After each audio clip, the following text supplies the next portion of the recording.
This is EM Cases EM Quick Hits podcast. Quick, let's get on with it. EM Cases is part of SHREMI, the Schwartz-Reisman Emergency Medicine Institute.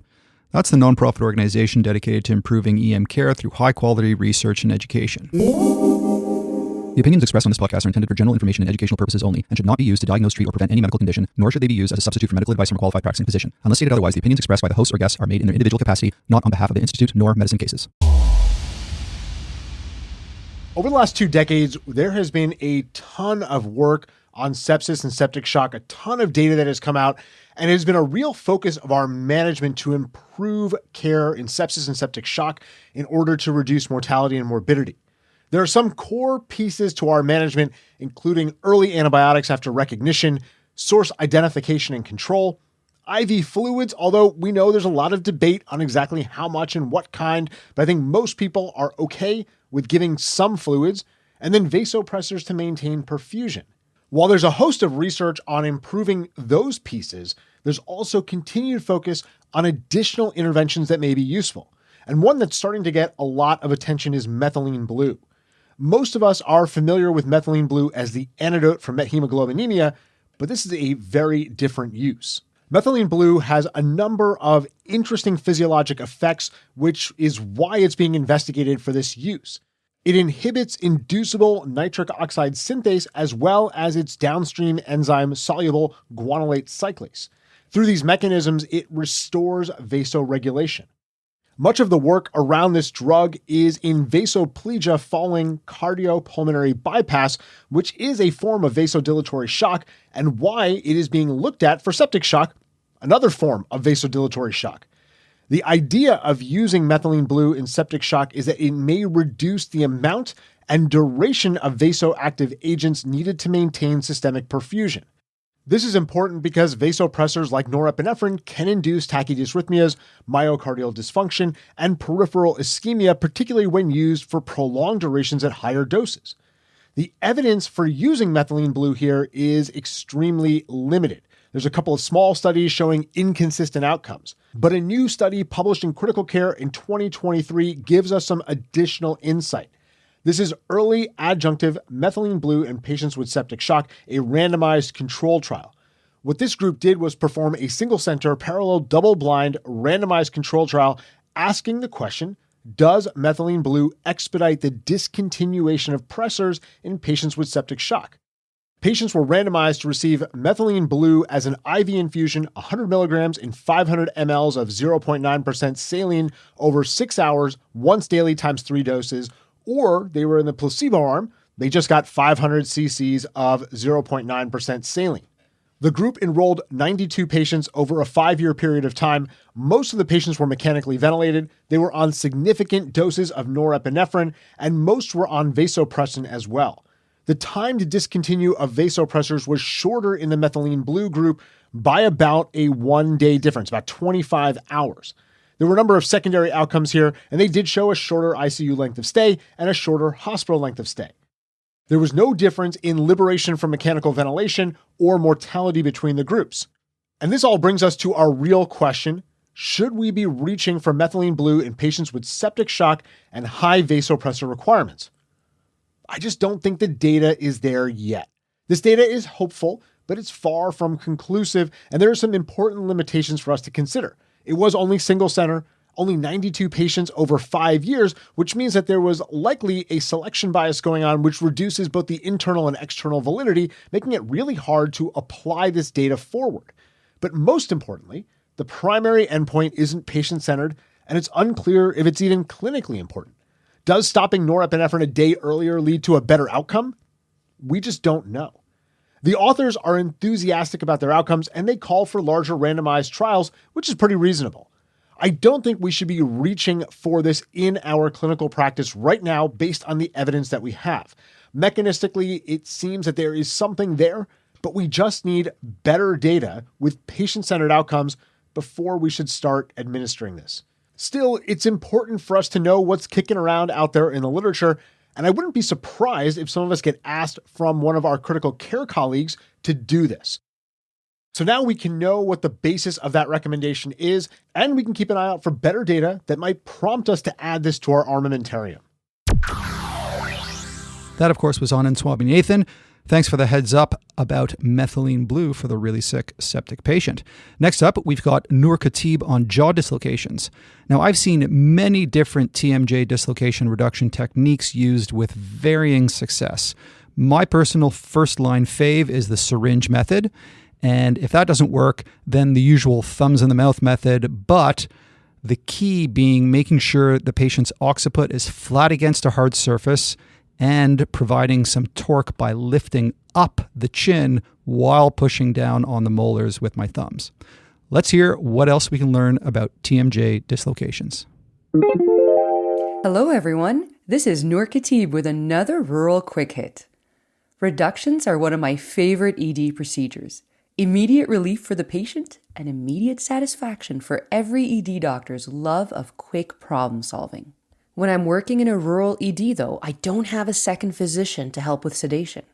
Often I'm doing both, so I always appreciate learning new techniques which require the least number of resources, like the Cunningham technique, the hematoma wrist block, the pulled elbows, the satisfying clunk of a joint reducing. Is there a better feeling on a busy shift? Maybe a negative D-dimer. Jaw dislocations are not an uncommon presentation to the ED. I've personally seen 2 this year. The patient comes in, unable to close their mouth, has garbled speech, and is often drooling. Most commonly, it's an anterior dislocation, and it's most commonly atraumatic. From yawning, eating, or even a dental procedure. Those dentists ask you to open really wide. Now, if it's a traumatic dislocation, it's often superior and posterior as a dislocation for trauma. And it's not uncommon to dislocate both sides.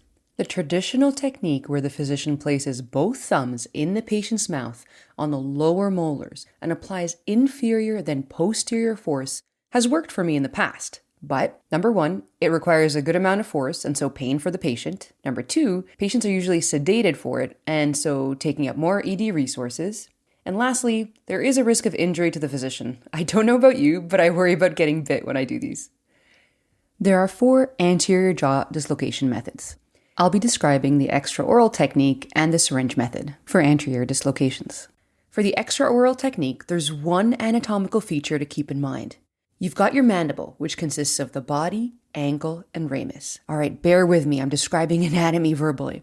Closer to the cheekbone, you've got your coronoid process anteriorly, and then there's a semicircle dip in the bone, then the condyle posteriorly, which makes up your TMJ bone. Are you with me? Now, normally you can't palpate the coronoid process. Remember, the coronoid process is anterior. But then, when the jaw is dislocated, you can in fact palpate the coronoid process in the cheek extraorally, because it's pushed forward. So here's the extraoral technique. No sedation needed, rural doc approved. Step 1, place the patient in a sitting position and face the patient. Step 2, place the tip of your thumb on the patient's cheek.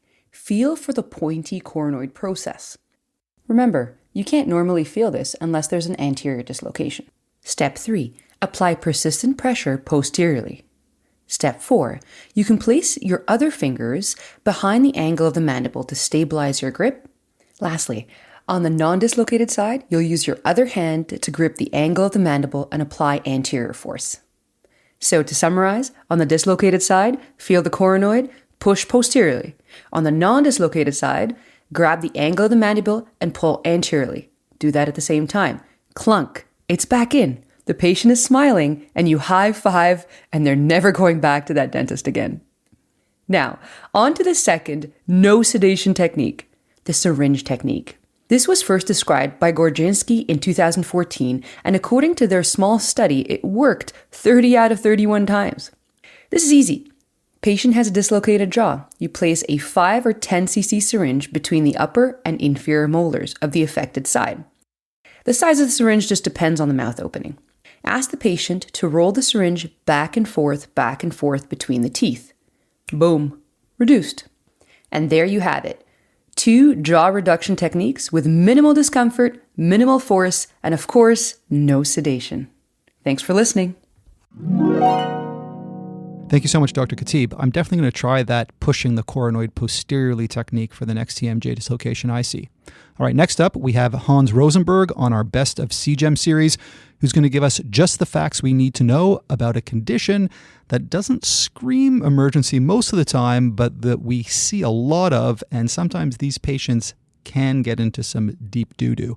And that condition is Crohn's disease. Take it away, Dr. Rosenberg.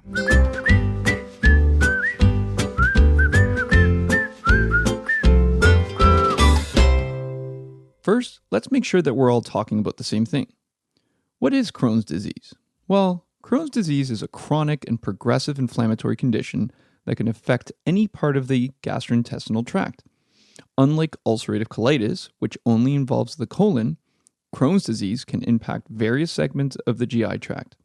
It typically manifests in the 2nd to 4th decade of life, with another peak between the ages of 50 and 80. Now, just to make sure that we're on the same page as our gastroenterology colleagues, I also want to talk about the 3 major phenotypes of Crohn's disease. These are as follows: inflammatory, stricturing, and penetrating. The disease course usually starts with inflammation alone, but can progress to stricturing or penetrating complications over time. Additionally, there is a separate phenotype called perianal Crohn's disease, which involves abscesses and fistulas in the anal area. Crohn's disease can have extraintestinal manifestations as well that can affect the skin, musculoskeletal system, and eyes. Alright, so now that we all know what Crohn's disease and what the major phenotypes are, what is it that emergency physicians really want to know? How do these patients present to the emergency department? Well, Crohn's disease is characterized by episodes of remission and exacerbations. Several factors can trigger exacerbations, including medication noncompliance, use of NSAIDs, antibiotics, and smoking. The symptoms associated with exacerbations can vary depending on the disease location, severity, and importantly here, knowing the phenotype. General symptoms may include fatigue, weight loss, abdominal pain, and exacerbations of extraintestinal manifestations. Inflammatory phenotype exacerbations commonly involve increased stool frequency and reduced stool consistency, along with some possible rectal bleeding. Stricturing phenotype exacerbations may include abdominal pain, nausea or vomiting, bloating, and obstipation. Patients with penetrating phenotype may experience abscesses or fistulas.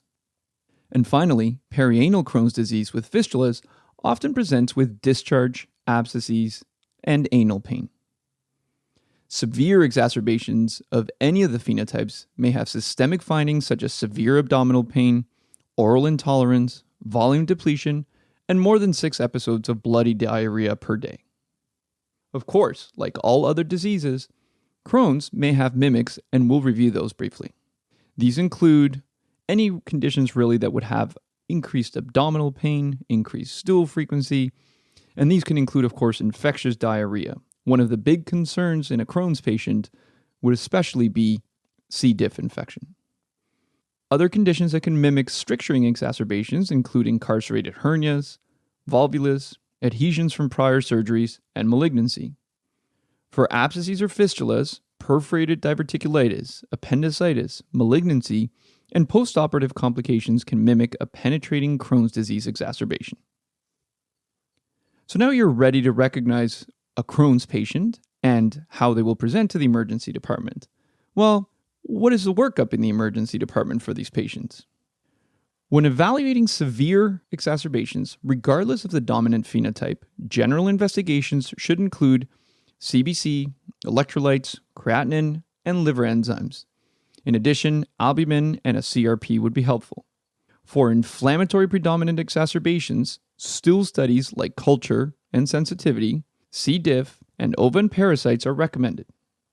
Fecal calprotectin, which is a protein that's detected in stool samples, can be more sensitive than CRP for luminal inflammation, but unfortunately it is not widely available for point-of-care testing yet. However, this may be helpful for your consultant colleagues. In patients with suspected sepsis and intra-abdominal abscesses, emergent CT imaging of the abdomen and pelvis, blood cultures, and urinalysis may be necessary. Choosing wisely guidelines suggest obtaining a CT scan only when a complication or alternate pathology is suspected. For detecting perianal fistulas and abscesses, MRI is the preferred imaging modality. However, we must realize this is not readily available in many centers across Canada and throughout the world in the emergency department. Alternatively, an examination under anesthesia by a surgeon can be considered for suspected perianal disease. Finally, although we will often involve consultants in the care of these patients, I do think that emergency physicians need to know what the treatment of a patient with Crohn's disease may entail. The general principles for managing Crohn's disease exacerbations in the emergency department focus on identifying complications, correcting fluid and electrolyte imbalances, discontinuing offending agents like NSAIDs, and treating concomitant infections. The specific treatment recommendations really depend on the disease phenotype.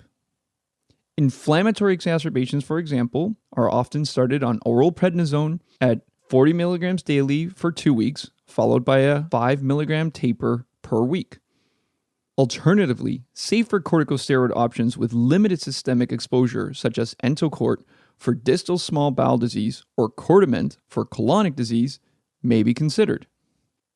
Stricturing exacerbations that result in complete bowel obstructions may require NG decompression and surgical consultation. In selected cases with an inflammatory component, corticosteroids may also be warranted. For penetrating complications like abscesses, bowel perforation, or sepsis, broad-spectrum antibiotics are of course recommended. Prompt drainage by interventional radiology or surgery should be considered based on abscess size and location. Immunosuppressive therapies, including steroids, should usually be avoided until source control is achieved. Discharge of these patients will depend on a number of factors, including patient symptoms, ability to tolerate oral intake, complications, and consultation with your specialist colleagues.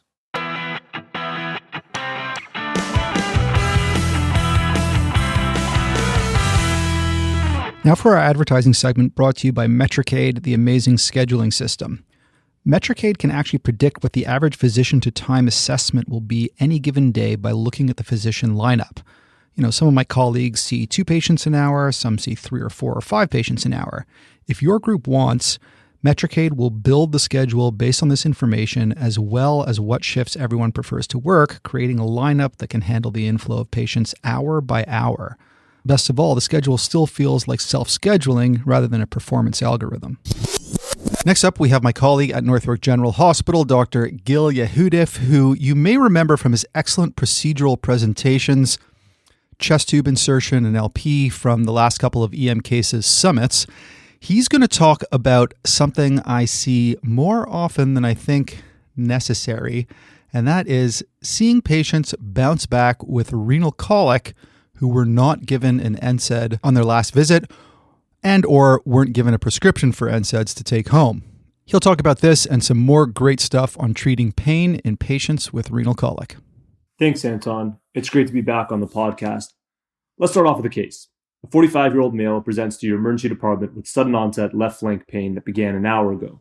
He tells your nursing colleagues that this is exactly the same as his last episode of renal colic, and that his pain is currently 10 out of 10. As usual, the department is busy, and so you're asked to order him something for pain until he can be seen.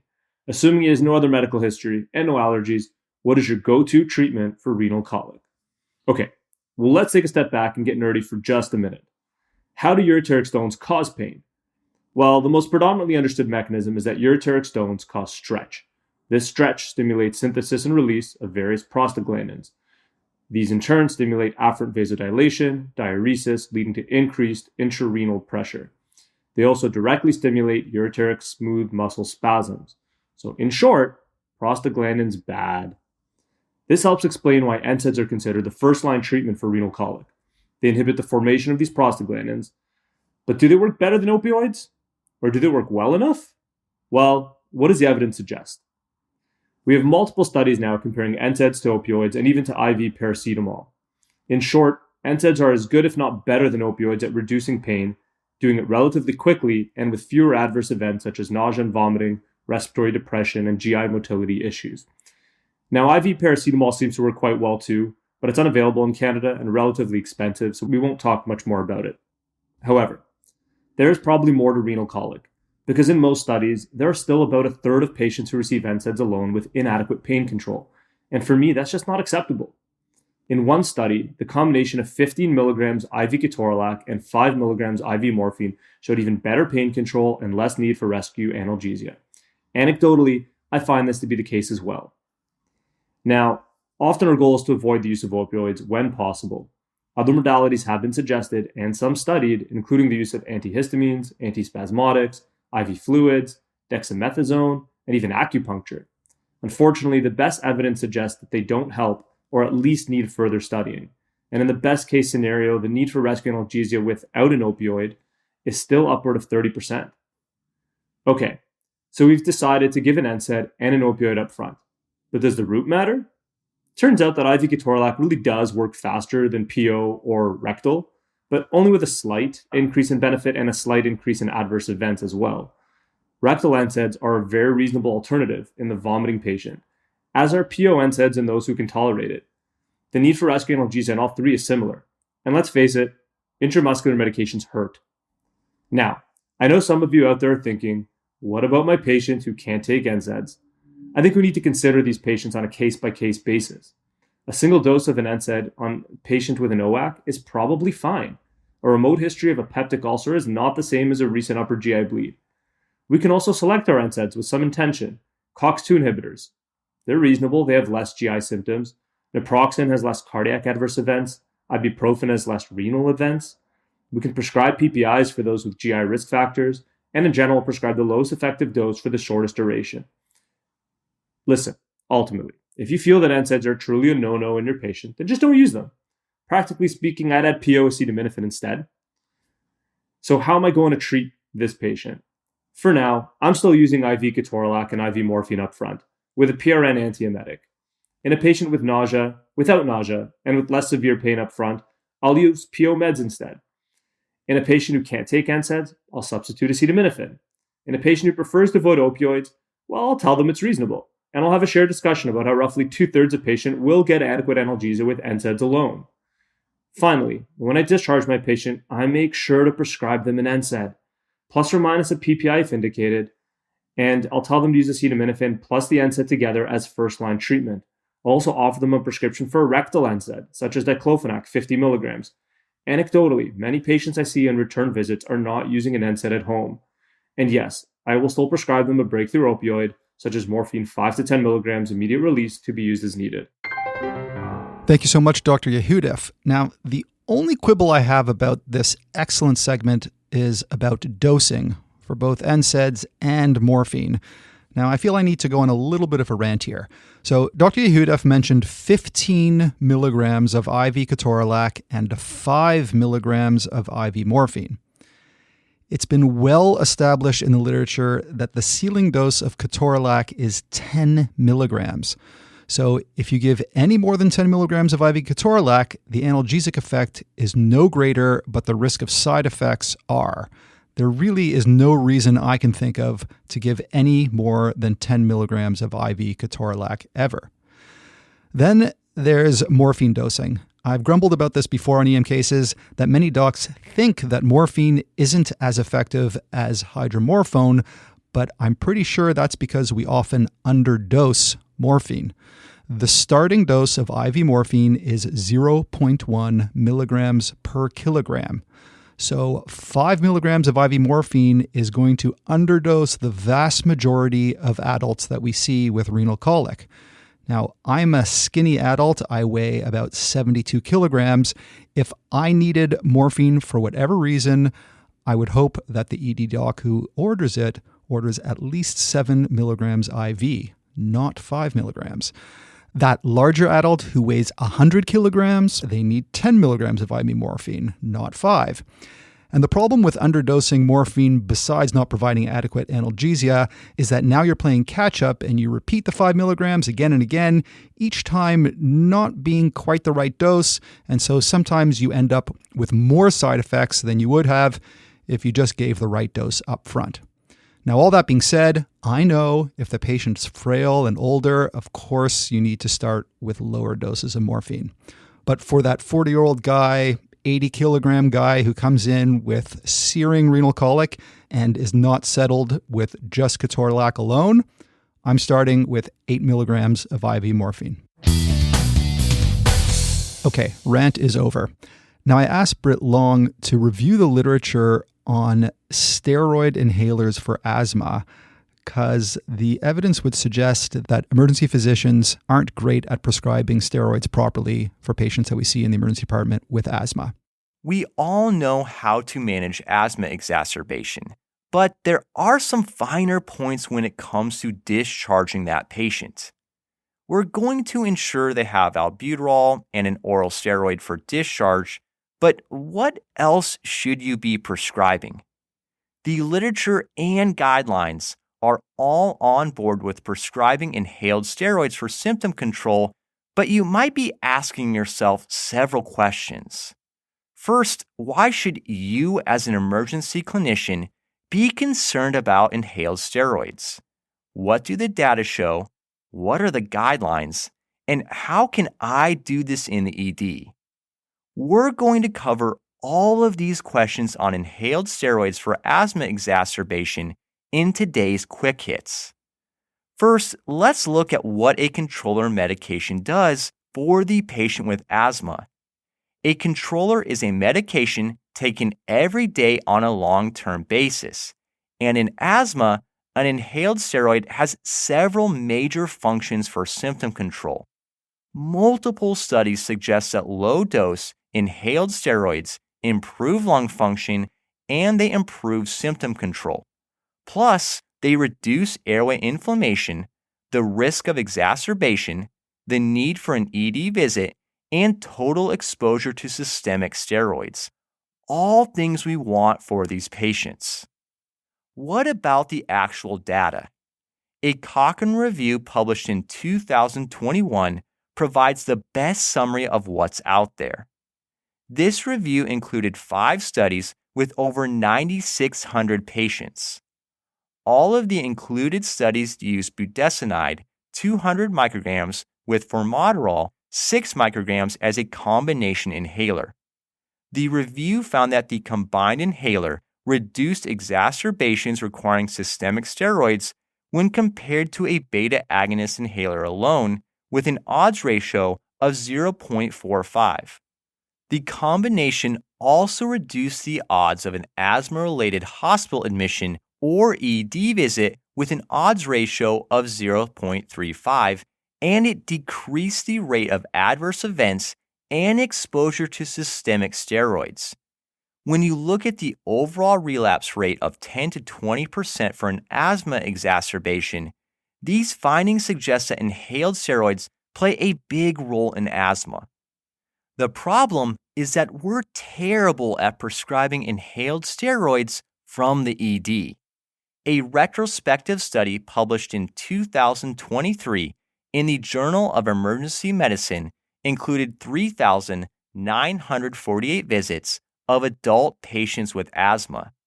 Authors found an inhaled steroid was prescribed for just 6% of patients with asthma exacerbation discharged from the ED.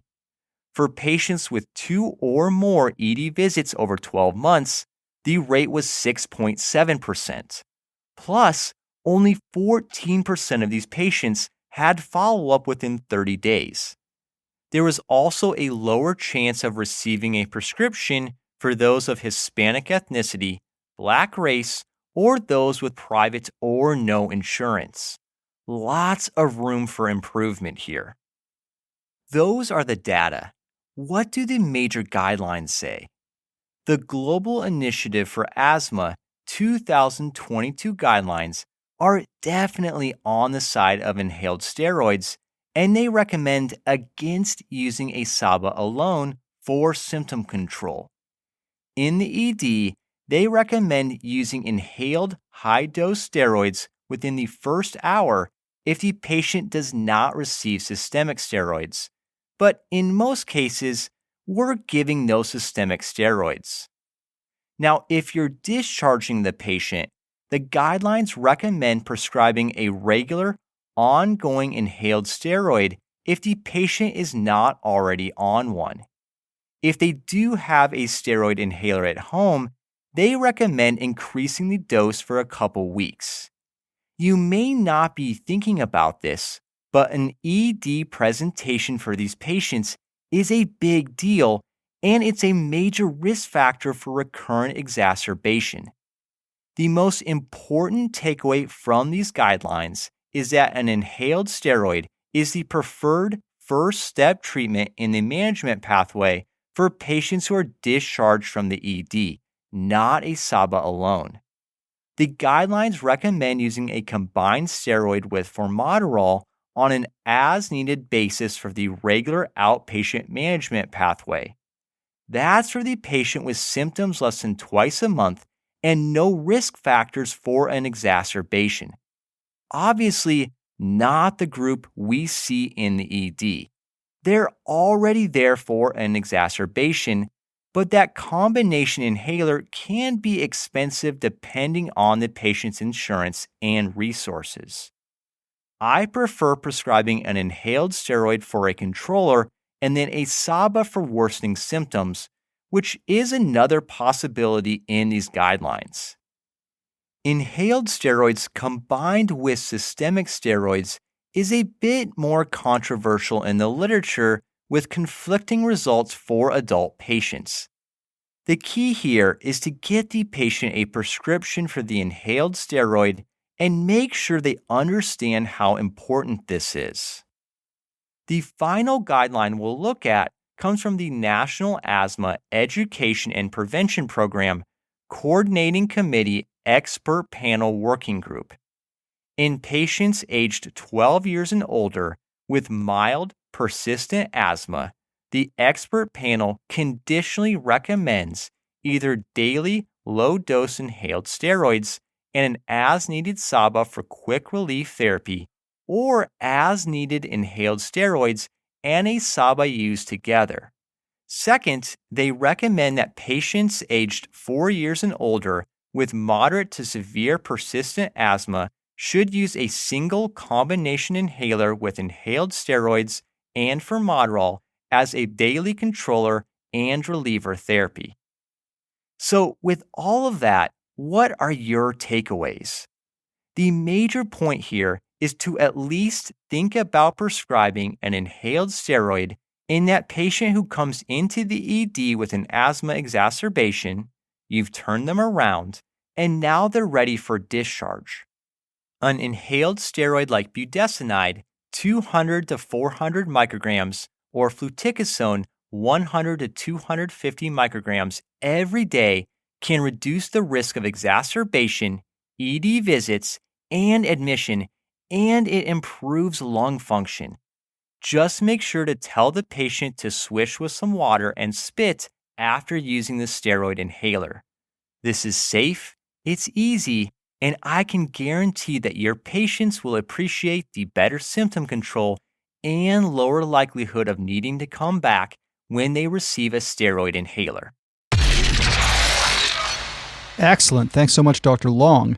Now, he did mention that it's controversial to give both oral steroids like dexamethasone or prednisone together with inhaled steroids.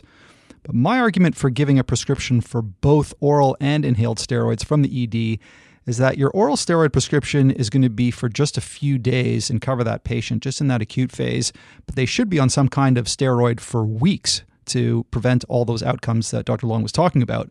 And so for simplicity, I give them a prescription for both a short course of oral and long course of inhaled steroids so that they're covered not only in the acute phase, but for weeks after, which will hopefully improve all those outcomes that Dr. Long mentioned. Before we get to our last quick hit, just a quick announcement about Podcast Camp. Podcast Camp is one of my favorite courses that I put on. It's all about producing and delivering the best education podcasts that you possibly can. If you're interested in podcasting for medical education, or you're already an established podcaster, this course is for you. It's over 3 Thursdays, on November 30th, December 7th, and December 14th. All the information you need is at podcastcamp.org. The tickets are now on sale and limited to only 20 spots. There are fantastic podcasters who have taken the course in the past, Salim Rizay from Rebel EM, Aaron Ciel from the CACID course, Roy Baskin from the Cephalopod podcast, and many more. So hope to see you all there online. All right, now when you get a major trauma patient and you're thinking of giving lots of blood, unless you have a protocol that's automatically triggered, there is one really important consideration that's sometimes overlooked. Here's traumatologist Andrew Petrosoniak on hypocalcemia in the bleeding trauma patient. Let's talk about calcium in the trauma patient. You're working in a large community hospital. You're taking care of a 53-year-old female involved in an MVC. She has a positive FAST. Her BP is 92 on 50 and a heart rate at 120. You're confident she's in part experiencing hemorrhagic shock. You begin the process of arranging transport to your regional trauma center. While you're waiting, you order the patient 2 units of pack cells. First unit's infusing, and a colleague assisting you with the resus asks if you think the patient should receive some calcium. The answer? Well, here's the bottom line up front. There really isn't high-quality evidence to support or refute empiric calcium administration in bleeding trauma patients. But my practice is to administer calcium after every 2 to 3 units of pack cells. This seems to align with the rest of the medical literature and recommendations. But let's look at this more closely. Why do trauma patients become hypocalcemic? First, it's really the ionized calcium we're talking about. I know we often measure total calcium, which is fine at first, but we really should get an ionized calcium shortly after because it's that one that is the biologically active version and not impacted by, among other things, like total albumin. In trauma patients, there's 2 main ways that patients become hypocalcemic. Number 1 is bleeding. Causes loss of calcium ions and disturbances in calcium homeostasis, and this is linked with increased sympathetic activity. And number 2, the treatment of bleeding by red blood cell administration, which contains citrate. Citrate chelates the calcium in the blood. Normally, citrate can be easily handled, metabolized by the liver, but if the liver is dysfunctional, which can occur in trauma, or if the rate of citrate transfused is just too great, it begins to accumulate, and then this results in a drop in calcium level. What's the clinical impact of hypocalcemia? At a pathophysiologic level, calcium has multiple roles.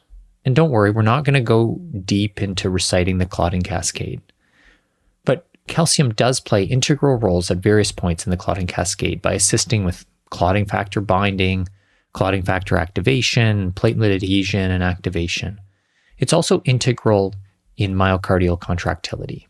In hypocalcemic states, myocardial contractility can be depressed and results in worsening acidosis and shock. What does this translate to at patient level? Well, hypocalcemia is an independent predictor for multiple transfusions, greater morbidity, and overall mortality. And likely, this is closely linked with the worsening coagulopathy.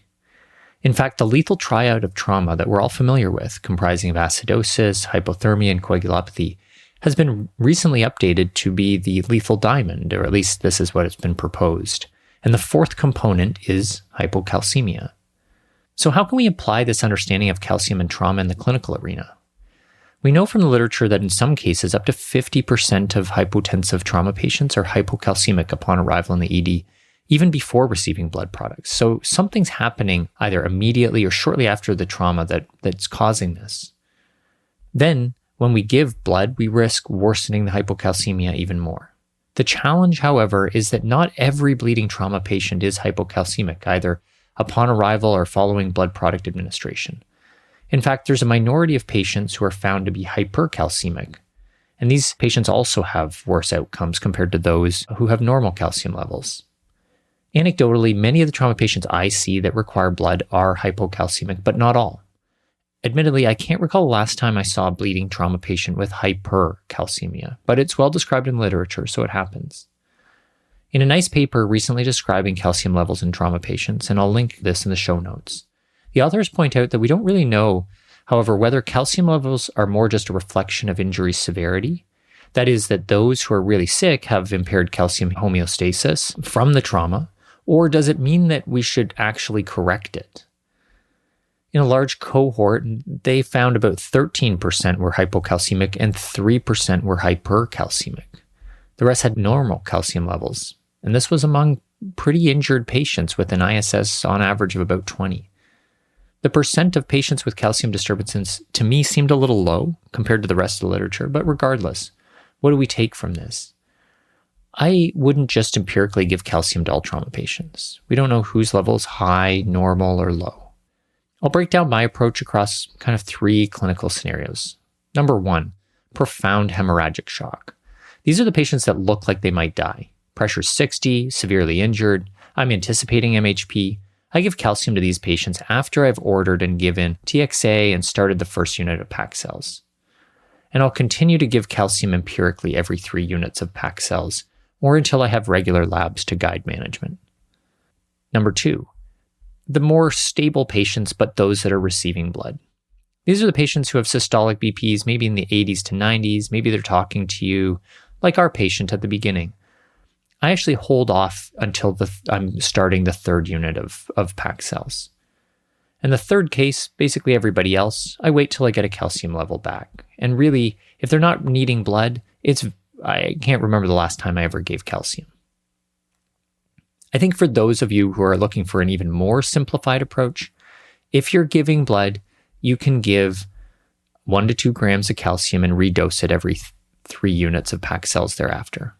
Just recognize that there is a risk of giving calcium to the rare patient who's actually hypercalcemic if you're not waiting for labs. In terms of dosing and administration, I usually give 2 grams of calcium gluconate. But when I have a cordis or a really good 16 gauge in AC, I might give a gram of calcium chloride. We should also realize we don't have studies telling us that replacing calcium results in better outcomes. All we know is that being too low or too high is associated with worse outcomes. But until the better data is available, I will continue to treat it.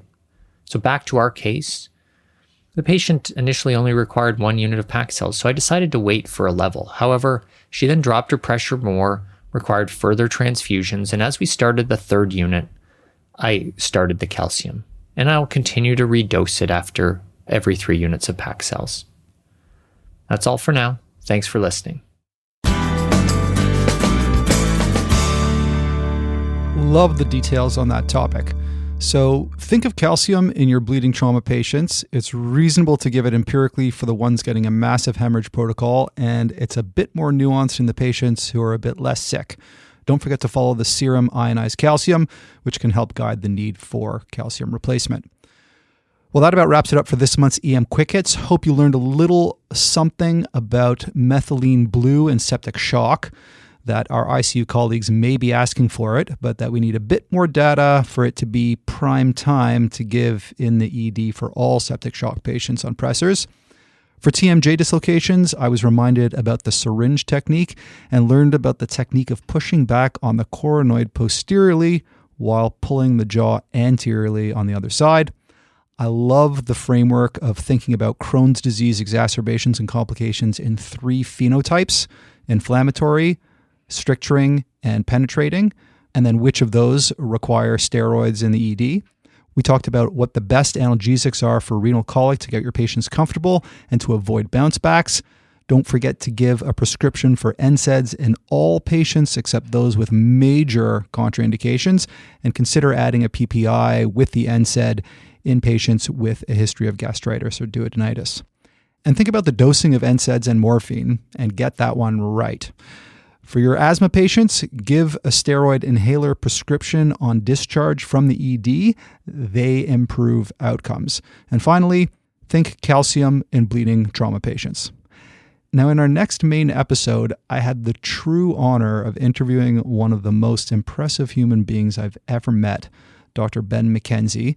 He's an ED doc from Australia who has made it his mission to teach the EM world about the crashing anaphylaxis patient ever since his 15-year-old son Max tragically died from anaphylaxis in an emergency department 2 years ago. Now, we don't see crashing anaphylaxis very often, but you're likely to at least once in your career. And when you do, there are a series of time-sensitive steps you need to take to save that life. So I hope you can join us for that very important main episode podcast. Until next time, take it easy.